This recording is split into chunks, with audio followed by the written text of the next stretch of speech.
மக்களவை தேர்தல் முடிவுகள் 2024 சற்றுமுன் நிலவரப்படி டிஎம்கே 26 தொகுதிகளில் தொடர்ந்து முன்னிலை வைத்துக் கொண்டு வருகிறது.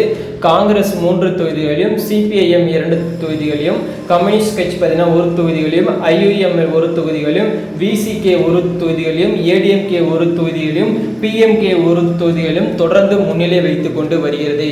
இதனை பொறுத்தவரை, அதாவது இந்தியாவை பொறுத்தவரை பிஜேபி தொடர்ந்து 239 தொகுதிகளில் முன்னிலை வைத்துக் கொண்டு வருகிறது. காங்கிரஸ் 94, எஸ்பி கட்சி 30 தொகுதிகளில் முன்னிலை வைத்துக் கொண்டு வருகிறது.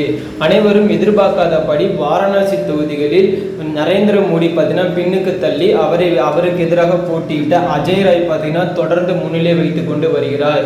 அதனைத் தொடர்ந்து கோயம்புத்தூரில் போட்டியிட்ட அண்ணாமலை தொடர்ந்து பின்னடை சந்தித்து கொள்கிறார். அவருக்கு எதிராக போட்டியிட்ட கணபதி தொடர்ந்து முன்னிலை வைத்துக் கொண்டு இருக்கிறார்.